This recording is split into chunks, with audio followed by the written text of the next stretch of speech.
case that helps with. Hi, I'm Caroline Leavitt. I'm the co-founder of Mighty Blaze, which was the book initiative started at the start of the pandemic to help independent bookstores whose stores were shuttered, authors like me whose stores were canceled, and readers who still wanted to connect with other, authors and see what was going on and have a sense of community.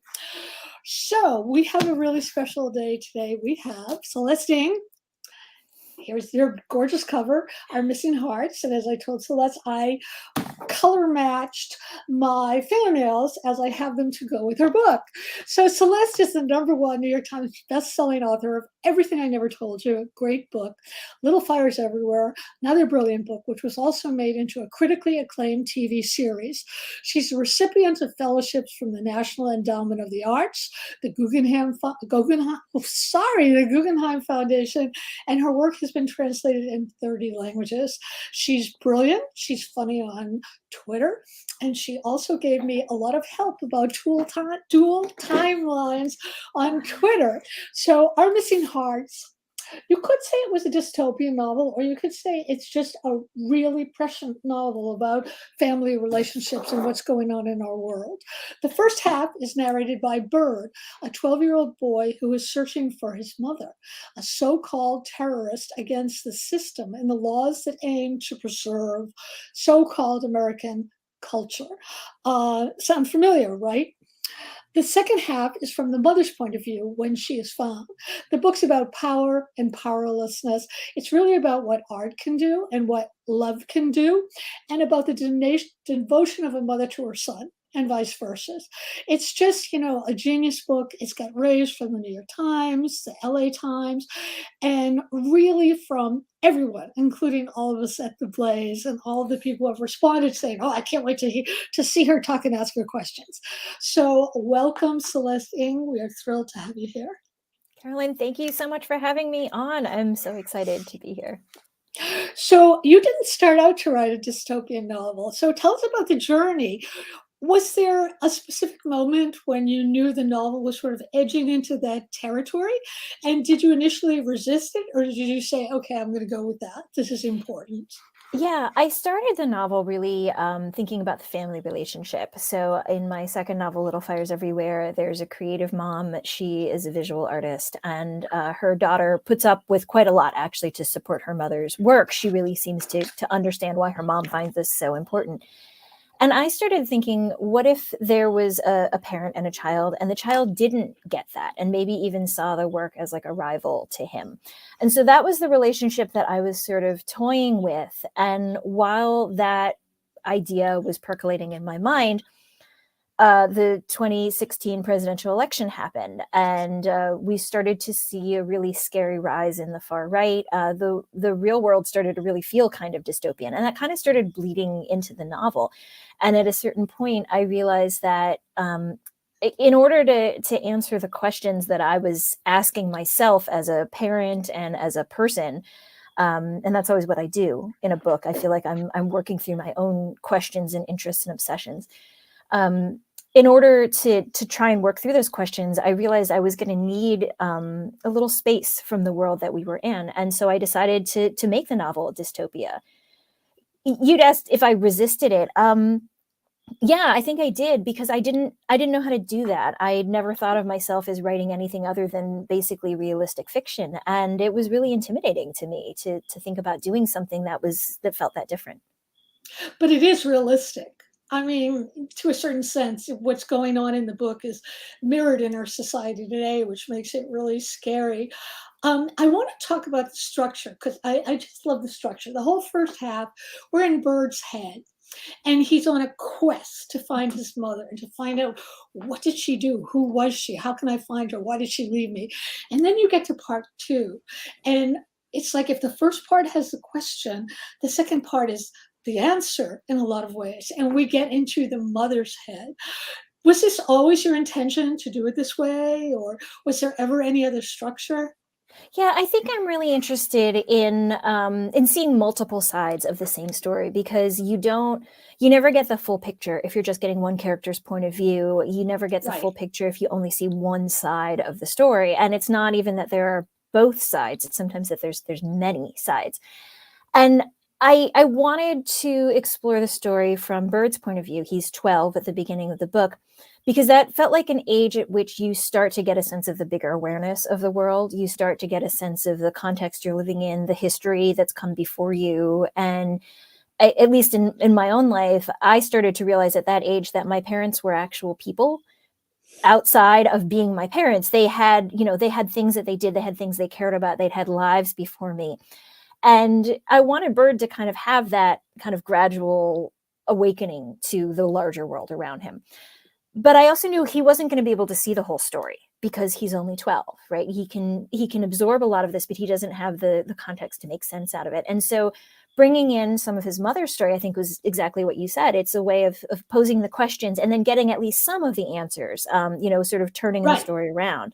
One book that I remember did this really beautifully, and that I've been thinking about ever since I read it, really, is Lauren Groff's Fates and Furies, where Right. she has one part of the story and then there's a shift in the middle. There's a part two, and you see it's about a marriage, but you see the other person's side of the marriage, and you see things in a really different light. It kind of gives you the answers to a lot of the questions that were happening in the first half. And so I think a lot about the ways a book can pivot in that way and give you sort of another view of what you thought you had just gotten a handle on.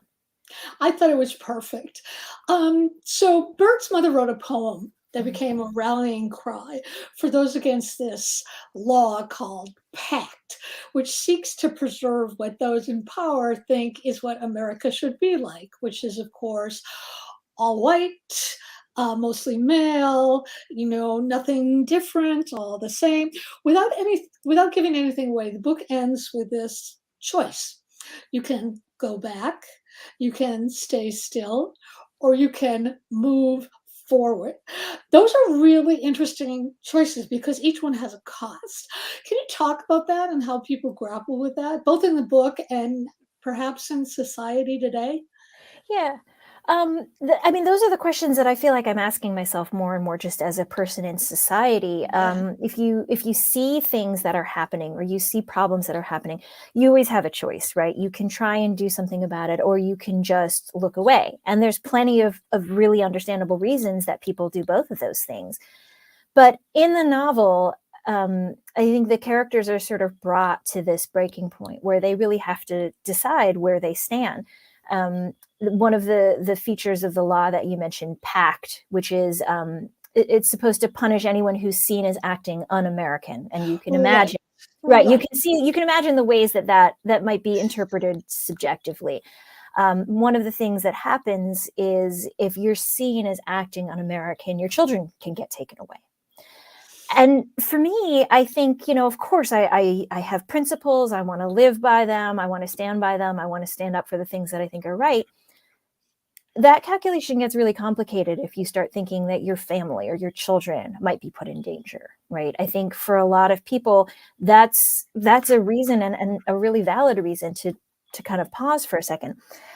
And that's what the characters are trying to figure out. Bird is, I think, understanding why his mother has done some of the things that she's done, and he's getting a sense of the world that has shaped his entire life for as long as he's been alive. And he's trying to figure out sort of where the balance point is for him about when he's going to take action and when he's not. I mean, that's something that I've been thinking of a lot, certainly during the past presidency, Right. and then now in the face of really big problems like Right. the pandemic. What can one person do, and is it worth doing it, depending on what the cost is? That's right. It's always about the cost, and especially now. I mean, this just seems like the right book for the right time. Absolutely for the right time. So I read in an interview with you that at first you worried with your first book that only Asian Americans would read your book. You've also said that you thought about leaving out the Asian Americans in this book because you didn't want it to be political. But I think, and I would bet that you think the same thing, the political is personal and vice versa. And it seems to me that that's really so much about what our missing, let me show the gorgeous cover again, what our missing hearts is about. That's Would you exactly agree? right. I totally agree. I think that's my hesitation really came from fear, because there is this sense, especially I think if you have been socialized as a woman, especially if you are a Right, person of color, lots of other reasons where you're sort of right. told stay in your lane. And a lot of times what your lane is only things that are exactly like you, if that. And I'm trying to unlearn that as a writer and as a person. But it's exactly like you said, the personal ends up being political. I mean, as Mhm. a Chinese American woman, as a daughter of immigrants, as a parent, as a woman of potential childbearing age, on and on, the list goes on.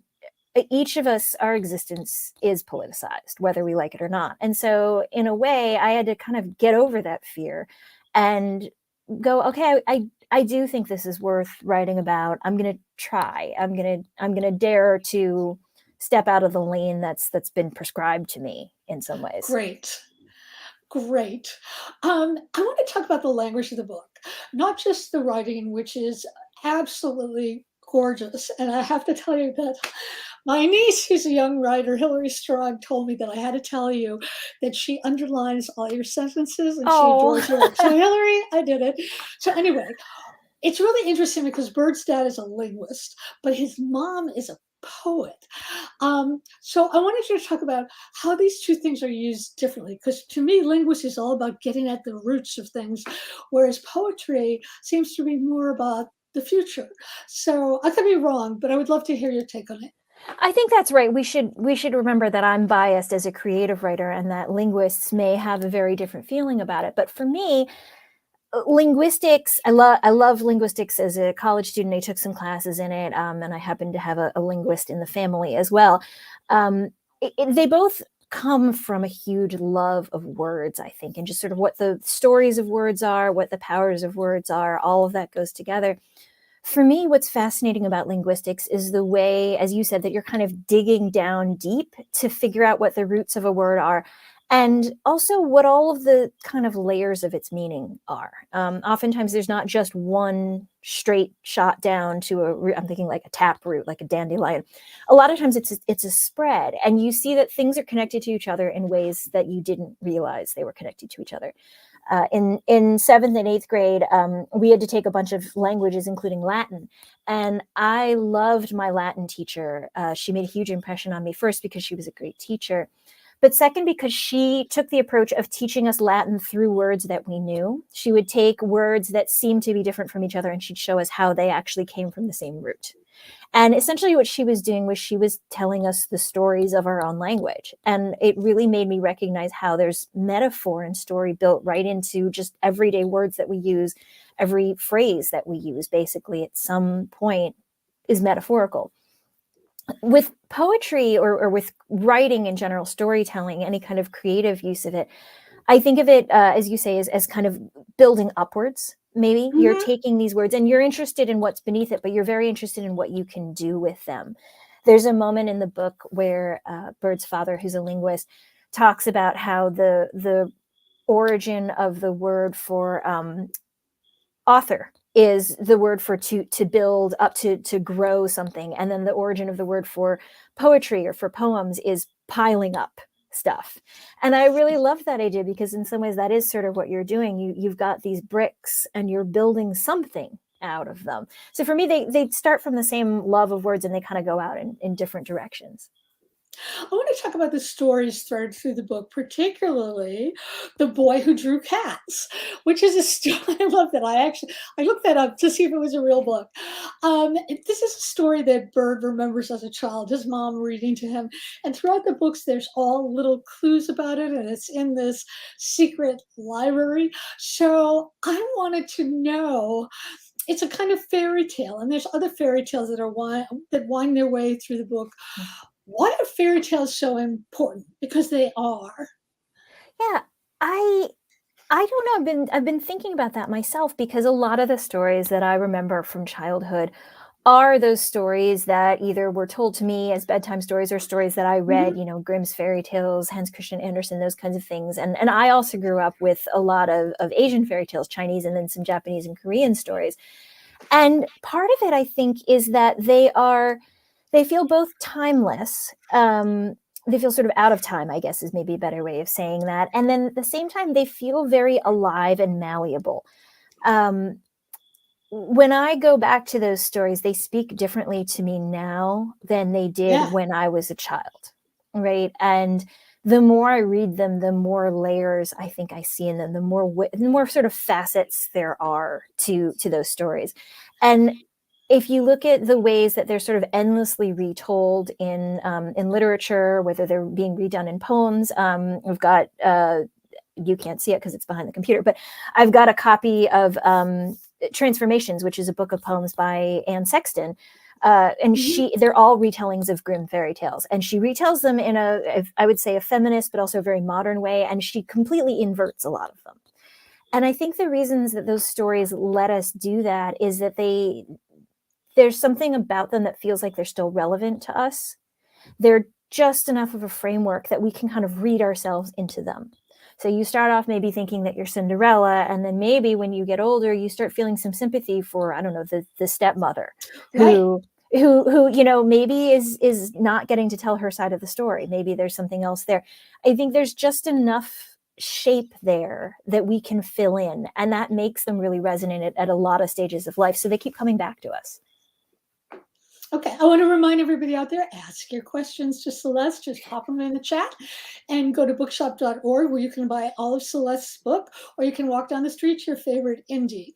So I want to know about your spreadsheet of shame, because many people imagine that you sprang like Venus from the half shell into instant fame, but apparently that isn't really the case. So how surprising was it to you when you became famous? And tell us about the spreadsheet of shame. I mean, it was super surprising to me because I think writers dream that their work will find its audience, and it's really wonderful when that happens. It takes talent, but it also takes work, and it takes luck, and it takes, I don't know what other kind of divine, cosmic alignment is happening. Right, right. I love that the spreadsheet of shame has come up in a number of interviews, and I don't remember where I mentioned it, but now the secret is out. When I was in grad school, and maybe even before that, I was keeping track of where I was sending stories to literary magazines, because at least in those days, this was even before submittable. So you would literally like print Right. out the thing, and you'd put like an envelope with your own address and a stamp on it. And then you'd send it out, and you would wait for like 2 or 3 or 6 months until they sent it back and said, no, thank you. And then you would send it to the next place. So you had to keep track of where the story was. There were like little homing pigeons, except that instead of carrying messages, they would just come back to you and drop your own message back at your feet. And so I'd send out the story, and then I would wait, and it would come back in the mail. You get an envelope with your own handwriting on it. And it's always very disappointing. And then you send it out again. And so in a way, I call it my spreadsheet of shame jokingly, but it was also a way of just reminding myself, okay, well, that place didn't want it. That wasn't the right home for it. Let's find another home for it. We'll send it out again. And it was a reminder to me too, that every time I had a publication, oh, there were all these places before that were misses. And that's just a reminder that no story fits everywhere, that a lot of times it Right. is a matter of the story finding the right reader at the right time. And so I keep the spreadsheet, even though I don't send out a lot of short stories nowadays, just to remind myself it's color coded. So all the ones that are waiting to come back in the mail are yellow, and the ones that were no's are red. You only need one green. And That's sometimes it right. takes a long time to get to that, but it's a reminder, it's part of the process. Yeah. Part of what you've also done that is really helpful to other writers to know is that you compiled a list of Asian American writers that everyone should read, which I think is great. Can you tell us what that is, and we'll pop it up so other people can the link to it? Sure. So I should say that list now, it was an attempt to make a point, and I should hasten to say that list, which was probably at least 5 or 6 years ago, if not more, Oh, is so it's it's much super bigger. it's super out of date now. But let me tell you about why I did it. I was invited to speak at an event, and it was a great event. And I don't at all mean to cast aspersions on the place that invited me, but they said to me at the end, we're really glad you came. We're trying very hard to invite more diverse readers, which is something that I love to hear. I love when programs are consciously paying attention to who they're inviting and asking people who write from different perspectives, who have lived different experiences. But the organizer just said offhand, it's kind of hard to find an Asian American woman because there aren't very many of you. And this was maybe 2015, so it's actually even longer ago than I remembered.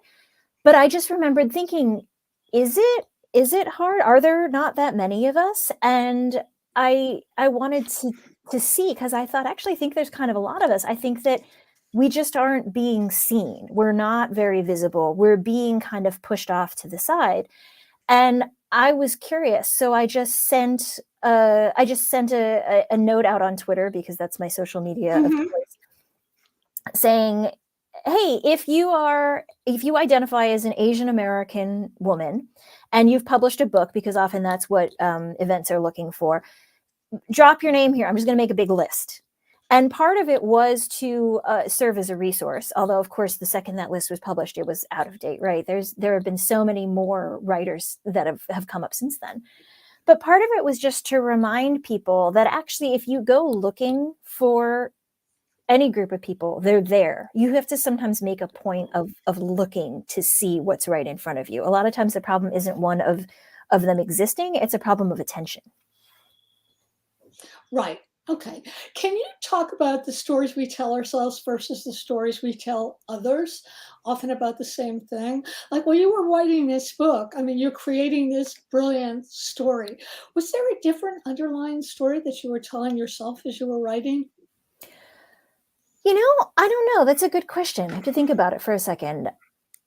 I think that for me, when I'm writing the book, I don't know what story I'm telling as I'm writing it. The act of writing is often the way that I figure out what I'm even trying to think about. I think what I realized at the end was that the story that I was writing was not just the plot. It wasn't just the story of this mother and this son and his quest to find her. It was also a story about creative people, about artists trying to figure out if they could make a difference. And I realized that was the story that I was figuring out for myself as well. Um, it was really an attempt to sort of say, is art doing anything for us in the face of these big problems? I don't know about you, Caroline, but at the beginning of the pandemic, I was really feeling kind of helpless, because I was like, if I were a doctor, I could be in the hospital trying to help COVID patients. There are so many more useful things that I could be doing than sitting in my office and making up stories about people who don't exist. And then I started to realize that the things that were getting me through the pandemic were pieces of art. Essentially, they were poems that I love. They were novels that were keeping me company or giving me hope or just reminding me that, like, we've been through hard times before. And I started to work through that question. So maybe that's the story that I realized I was telling myself. I didn't know I needed to hear it, but by the end of the book, that might have been the story that I'd worked my way around to. Did you feel changed from writing this book? I mean, I always feel like I've been torn apart and then put together in a new way when I'm done. Did you feel that? I think I did. I think each of my books has changed me in some way. I don't know that I can articulate what it is, but part of that, I guess, is just the process of working through all of these thoughts and questions and spending time thinking about these things. Hopefully, if I've thought about these things enough, I have learned something from the book and I Mhm. have changed in some way. And I think maybe that's necessary. Like you say, you have to feel like you've been in some way broken apart and then put back together, because that's the experience that you hope your reader will have, right? Mhm. I also want to talk about when I finished this book, I had to sit and think about it because I was so kind of stunned and a little bit crying because what's so interesting is there there's all these nuances here. And one of the nuances was who was the better parent Mm. here? Was it the mother who abandoned her son, but in many ways saved him? Or was it the father who stayed to raise his son and in some ways kept his son from his mom? And it was a really, really interesting question to me because you can argue it either way. You can Yeah. really argue it either way. And I love that. So I wanted to know, how do you go about crafting your characters? I was just that. I really do try to get to know them as people. For me, I don't enter a story through theme or through topic. Or plot even. I really enter because I'm interested in these characters. I liken it to meeting somebody at a party where you don't know a lot about them, but you start just chatting, asking them questions. Where did you grow up? Oh, do you ever go back there? Oh, you don't go back there. Do your parents still live there? Oh, you're not in touch with your parents. What? How come you're not in touch with your parents? You start to get to know about what they care about, what bothers them. You start to have a sense of what their story is. And then once you get to know them, you can kind of figure out what they're going to do. And for me, I spend a lot of time getting to know the characters that way. I write stuff that I think of as off the page. I tell myself that it's never going to go into the book. I'll open a new document or I'll open a new page of the notebook. And I'll spend some time just writing, what does this character remember about the last time they went to the grocery store, or something slightly less mundane than that? But what are important moments to this character that they remember, or what are things that really bother them, or all this sort of minutia that makes up a personality. And I think that's hopefully part of what lets me get at that gray area that I feel like you're talking about with these two parents who end up taking very different routes in trying to do right by their son. I think that gray area is where a lot of the interesting stuff for fiction is. Yeah. Where Yeah. we don't know what the right answer is, and we're not even sure if there is a right answer. I think one of the things that fiction does really beautifully is it makes a lot of space for nuance. It allows us to say, well, maybe it isn't exactly either of these things. What do I think about that? It kind of looks at all the texture that often gets flattened out in our daily life, because in real life we have to make decisions, we have to do stuff, we have to decide on the fly. We have to block out a lot of that nuance and that texture, and in fiction we get to dive into it. Yeah, and I also think that leaving us with all these nuances, it creates a never-ending story. I mean, Mhm. I sit here and I'm wondering, I hope Bird's okay now. I hope his mom's okay. I hope his dad has come to grips with stuff. It's just, it creates a living story that grows as we grow and the world changes. Mhm. Let's take a question from our audience. If you can pop it up, our producer, Ollie Martin. Oh, here it is. Oh, here it is. Okay. Audience question. I've loved all your books, and you have reached such a huge audience. Do you feel pressured, paralyzed at all because now you're so well known as a writer? I love this question. I mean, honestly, the answer is yes. I try to think of it. I try to think of it in a more positive way, but I don't. I don't want to let readers down in some ways. Like when I love a reader's books, I'm excited to read the next one, but I also hope that it's going to live up to the ones that I've already known and loved.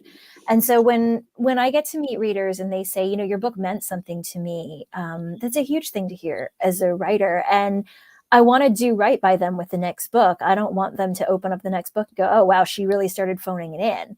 And so in a sense that pressure is probably coming from me more than anybody else, but it's a sense that I want to keep challenging myself, and I want to keep Mhm. challenging the reader, and I want to keep growing. I don't want to just kind of keep doing the same thing. And hopefully that's what most writers feel.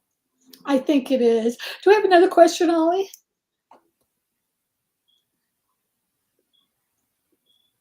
Okay, this is from Sherry. What are you reading? What would you recommend other than your own work? Oh, I love this question. I'm trying to remember how much when our time is over. So one book that I just read recently and I loved, I've been recommending it left and right because I'm still thinking about it, is A Hell of a Book by Jason Mott. Won the National Book Award last year, I think. But I had no idea what it was about when I picked it up and loved it. It is about race. It's about what it can be like to be a Black man in America, but it's also about storytelling and what that does for us. It focuses on a young boy who is growing up, trying to figure his life as a young Black boy, and an author who's out on book tour and gets himself into some very funny scrapes. It was really funny and also really deep at the same time. And immediately after I finished it, I gave it to my husband and I was like, you need to read this. And then he immediately began reading it, and haven't seen it since. So it's one that nice. I really recommend. Another book that I read recently and loved is called Tomorrow and Tomorrow and Tomorrow by Gabrielle Zevin. It's so good. It's one of those books where I'm like, how do I even tell you what the book is about? It focuses on two friends, two childhood friends who reconnect in college, and they start making video games together. And I'll say up front, you don't need to know anything about video games to get anything about the book, because what it really is about, I think, is about how friendships grow and wax and wane over time, how they just change depending on where you are in your life, and how you sometimes can keep coming back to the same person in your life and learning from them in different ways. And it's also about art and how they use art, in this case, their video games, to make meaning of the world. And it's a fantastic read, and it's a fun read, and it's also one that I think will stick with you. Thank you. Do we have another question, Ollie? In choosing the path to move forward after finishing your book, what current political, social aspects in our country give you hope moving forward? Good question. Oh, it is a good question. And this is really the question that I am thinking a lot about in these days as we go towards the midterms. One thing that gives me a lot of hope is that I think there have been a lot of voices that have gotten to speak up that now are just refusing to be silenced. They're refusing to be sort of like shoved back into the closet or, muffled again in the way that they had been. A lot of the things that we're talking about now in the midterm elections, like we're talking about Black Lives Matter and just race relations in the country generally. We're talking, I hope, about anti-Asian hate. We're also talking about misogyny and the ways that people get treated because of their gender or their gender presentation. Those are conversations that I forget we weren't having even 10 years ago. We were barely even having those conversations 5 years ago. That's right. And so the fact that we're talking about them now, even though there are many voices that want to kind of turn that conversation faucet back off, in a way, it gives me hope that now that we've let those conversations out into the open where they should be, it's hard for people to stop talking about them. It's hard to go back. And that gives me hope that, we've made some progress and that we're going to keep going forward. I hope so. I hope so. What's the worst writing advice you've ever been given? The worst writing advice I've ever been given. I remember that I've been told by many people that you have to get up super early in the morning to write, especially if you have children. This has probably been told to you, just get up at 3:00 in the morning and start writing. I'm really skeptical of any advice that feels kind of one size fits all like that, because that's not possible for everybody. I'm not a morning person myself, but also lots of people can't get up in the morning for any number of reasons. You might work a night shift. You might have a baby that's keeping you up, and writing is not in the cards for you. So I feel like any writing advice that acts like there is a rule that just fits everybody, I'm deeply skeptical of. Take what works for you is what I always say. Okay. And would that be advice that you would give new writers, or would your main piece of advice be something different? No, I think that's what I would say. I mean, everybody's got lots of writing advice, and most of it is based on what worked for them, and it doesn't necessarily work for other people. But the best advice I have is find ways to get your writing done, and then stick with those until they stop working for you, and then try something else, which is barely advice at all and is kind of cheating. But I think that's honestly true. Like, the journey to writing is going to be different for everybody, and what's going to fit is going to be different for everybody, and what's going to be possible is going to be different for everybody. And I think what matters is that you keep committing to it, and you do what you can, and you recognize that you're human, and you just keep trying, and eventually, hopefully, the work gets done. Okay. I always ask this question because I'm an obsessive individual. What's obsessing you now, and why? Oh, I'm pausing not because I'm looking for an obsession, but because I'm trying to pick from among many. Well, One obsession that I have is Dairy Girls, which is this TV show, which if you don't know it, I highly recommend that you watch it. Dairy spelled Derry, which is about a group of teenagers in Derry, Northern Ireland during the time of the Troubles. They had 2 seasons out. They're hilarious. Their 3rd season just came out, and I am itching to watch it, and I can't watch it because I have to go on book tour, and my husband and I watch it together. So I'm just sitting there. It's like having a present that you haven't opened, and you're just thinking about what might be in there. So that's one obsession that I have right now. I love it. We have a time for one more question, and this Great. is from Vicky. How long have you been writing? Has your genre narrative changed over the years? Oh, I have been writing for as long as I can remember, honestly. I was an early reader, and I think as soon as I started reading, I started writing. And I don't remember a time before I could read or write.